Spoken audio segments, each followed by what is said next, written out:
मुझे उम्मीद है कि आप लोगों को भी मुझसे उम्मीद है कि मैं कुछ करूंगी अपने सिवान जिला के लिए, अपने सिवान जिला परिवार के लिए। मैंने कहा है सिवान जिला मेरा परिवार है, तो जायज़ सी बात है कि आपका हर दुख सुख मेरा होगा और हम आपके बीच में हमेशा आते रहेंगे। आप हमको किसी नेता से तुलना नहीं कीजिएगा, क्योंकि मैं एक साधारण सी महिला हूँ और घर से निकलती हूँ यही सोच कर कि मैं कुछ अच्छा कर सकूँ। यही सोच कर मैं घर से निकली हूँ और करीब मैं 10 सालों से सभी के बीच में आती जाती हूँ। और सारी डिग्रियाँ हम चाहते हैं कि यहाँ से बच्चे लें, ताकि इंडिया के हर कोने कोने में जब जाएंगे अपने देश के तो कहेंगे कि हम लोग सिवान के हैं। तो आज भी लोग कहते हैं कि आप कहाँ के हैं, बिहार के, सिवान के, तो लोग सीधे एक शब्द में कहते हैं कि अच्छा शहाबुद्दीन साहब का सिवान। तो आप चाहे हमारे पक्ष में रहें या नहीं रहें, लेकिन थोड़ी सी आपको जरूर गर्व होती है कि आपके पूरे एमपी को सारा दुनिया का लोग जानता है। देखिए तस्वीरें, ये जेसीबी से हिना साहब का सिवान में स्वागत किया गया। देखिए ये जेसीबी लगी हुई है और ये देखिए फूलों का बारिश। सिवान में हिना साहब का आज जो है कि जेसीबी से फूल बरसाएंगे। तमाम समर्थक जो लोग हैं आप लोग तस्वीरों में देख सकते हैं।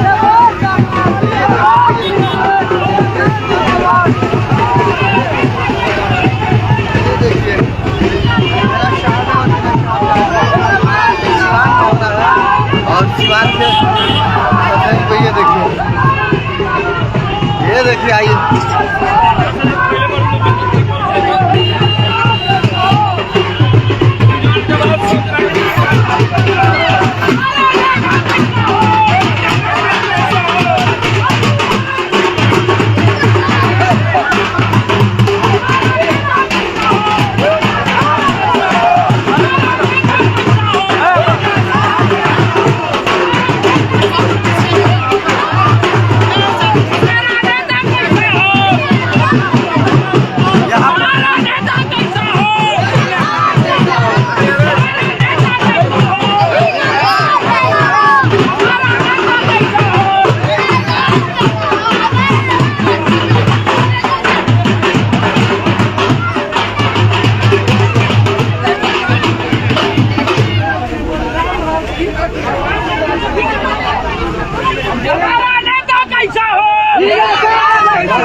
बदल गया है जी। आपका वार्ड 45 है और यहाँ के अजीत बाबू जो हैं यहाँ के वार्ड पार्षद हैं, और यहाँ पे जो उप वार्ड पार्षद हैं वो भी हैं। सभी लोग, मुखिया लोग भी जो पूरे रहे हैं इस गांव के, इस पंचायत के, तो यहाँ पर आए हुए सभी हमारे बड़े भाई, नौजवान, बच्चे, माँ बहनें, मीडिया बंधु, सभी को मैं आदाब प्रणाम करती हूँ। अब हम लोग बहुत सारी बातें नहीं करेंगे, हम लोग किसी की बात नहीं करेंगे, हम लोग सिर्फ अपनी बात करेंगे। आप लोगों की जो ख्वाहिश है कि आपके डॉक्टर मोहम्मद शहाबुद्दीन साहब अब नहीं रहे, मेरी पहचान उन्हीं की है कि मैं उनकी धर्म पत्नी हूँ और मैं उन्हीं की तरह मैं उनकी परछाई बनकर आप लोगों के बीच में आई हूँ। और मुझे उम्मीद है कि आप लोगों को भी मुझसे उम्मीद है कि मैं कुछ करूँगी अपने सिवान जिला के लिए, अपने सिवान जिला परिवार के लिए। मैंने कहा है सिवान जिला मेरा परिवार है, तो जायज़ सी बात है कि आपका हर दुख सुख मेरा होगा और हम आपके बीच में हमेशा आते रहेंगे। आप हमको किसी नेता से तुलना नहीं कीजिएगा, क्योंकि मैं एक साधारण सी महिला हूँ और घर से निकलती हूँ तो यही सोच कर कि मैं कुछ अच्छा कर सकूँ, यही सोच कर मैं घर से निकली हूँ। और करीब मैं 10 सालों से सभी के बीच में आती जाती हूँ। दुख है, सुख है, जो भी बातें हैं उसमें मैं शामिल होती हूँ। ये आप लोग भी कहते हैं कि मैं हर किसी के यहाँ आती जाती हूँ, क्योंकि सारे लोग हमारे अपने हैं। मैं कहीं भी आने जाने मुझे झिझक नहीं होती है और मुझे काम भी दिखता है। जो बहुत ज़रूरी काम होते हैं गांव में या शहर में, तो वो भी हमको दिखता है। ऐसे नहीं है कि हम अंधे हैं, क्योंकि मेरा जन्म ही यहाँ हुआ है और मेरा कर्म भी यही है। मैं दोनों को लेकर चल रही हूँ, तो उससे आप लोग उम्मीद कर सकते हैं कि मैं हमेशा आप लोगों के बीच में आऊँगी और आप लोगों के साथ मिलकर कुछ करूँगी आपके गांव के लिए, जो बहुत अच्छा होगा। मैं चाहूँगी कि यहाँ पर बहुत नौजवान बच्चे हैं, इनको भी, छोटे बच्चे भी हैं, स्कूलिंग वाले हैं, कॉलेज वाले हैं और रोजगार वाले भी हैं। ये सब बहुत समस्याएं सिवान में है, तो ये सब समस्या के बारे में हम लोगों को बहुत गहराई से सोचना पड़ेगा और देखना भी पड़ेगा। अभी हम लोगों की यही बगल में कॉलेज है, बहुत सारे बच्चे स्कूल कॉलेज में जाते आते हैं और नज़दीक से बच्चे डिग्री लेना पता नहीं क्यों नहीं पसंद करते हैं। अपने एरिया में चाहते हैं कि हम दूसरे शहर में जाएंगे, शायद दूसरे शहर की डिग्री कहीं दूसरी होगी, लेकिन हम आप नौजवानों से अपील करते हैं कि आप अपने घर में रहकर कम पैसे में अपने ज़िला में एजुकेशन लीजिए। सरकारी कॉलेजेस भी हो गए हैं, प्राइवेट भी हैं, हर तरह का अभी सुविधा बहुत हो गया है सिवान में एजुकेशन का। और जो भी उसमें आपको दिक्कतें होंगी वो हम हैं। मैं आपके सहयोगी के रूप में हर जगह खड़ी रहूंगी। आप आए मुझसे एजुकेशन के मामले में जहाँ दिक्कत हो मदद लें। और मैं चाहती हूँ कि मेरा सिवान जो है एजुकेशन में बहुत आगे जाए। ये हमारे साहब का भी ख्वाब था कि सिवान एजुकेशन हब बने।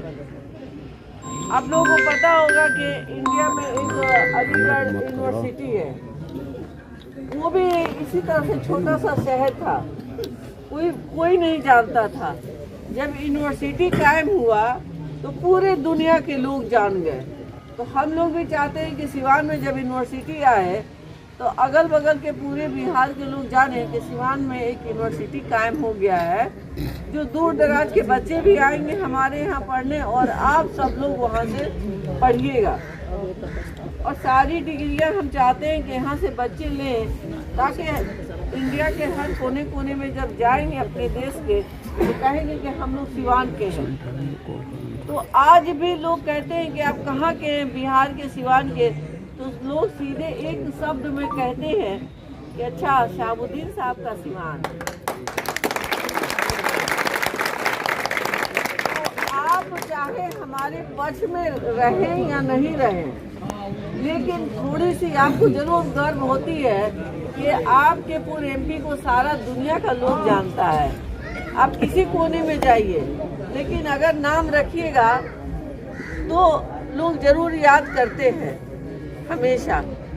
तो मैं चाहती हूँ कि यहाँ पे जो भी कार्य हो, जो भी हम लोग मिलजुल कर करें, सभी समाज के लोग एक होकर, और इस बार चुनाव आप लोग लड़े, आप लोग एक एक वोट को सजोएं और बूथ पे सारी हमारे बुजुर्गों को ले जाए, हमारी बूढ़ी महिलाओं को ले जाए, माओं को ले जाए, और ये कर्तव्य जो निभाएंगे ये सारे नौजवान निभाएंगे। और ये चुनाव हमको लगता है कि सारे नौजवानों को समर्पित होगी, क्योंकि नौजवान ही बूथ पर मेहनत करेंगे और बूथ के एजेंट भी बनेंगे, और उनकी बहुत बड़ी पूरे दिन की जिम्मेदारी है, और उन लोग एक दिन पहले से लग जाते हैं चुनाव की तैयारी में। तो बाबू भैया, जो लोग भी आप लोग हैं, आप लोग पूरी तरह से दिल से इस बार हमें कबूल कीजिए, और मैं आप लोगों को कबूल कर चुकी हूँ। मैं एक एक बंदे को, हम किसी को अपने से अलग नहीं समझते हैं। हम समझते हैं कि सारा सिवान का एक एक लोग हमारे अपने हैं। पक्ष विपक्ष जो भी है, चुनाव आती है जाती है, लोग एक दूसरे से खिलाफ में वोट मांगते हैं, लेकिन मैं आपसे कह रही हूँ कि आप सिर्फ अपने लिए चुनाव लड़िए। बहुत सारी बातें होंगी और इस बार हम लोग एक होकर चुनाव लड़ रहे हैं, निर्दल हो पर सभी के दिल से हम लोग चुनाव लड़ रहे हैं। तो इस बार जरूर हम लोगों को कामयाबी मिलेगी। इसी उम्मीद के साथ इस टेगड़ा वार्ड से हम लोग जा रहे हैं। आप लोग फिर हमें बुलाइएगा और फिर मैं भी आप लोगों को हमेशा याद रखूंगी कि मुझे टेगड़ा से पोती भर भर का वोट मिला है और मैं हमेशा याद रखूंगी। इसी बात के साथ मैं अपनी बात जय हिंद।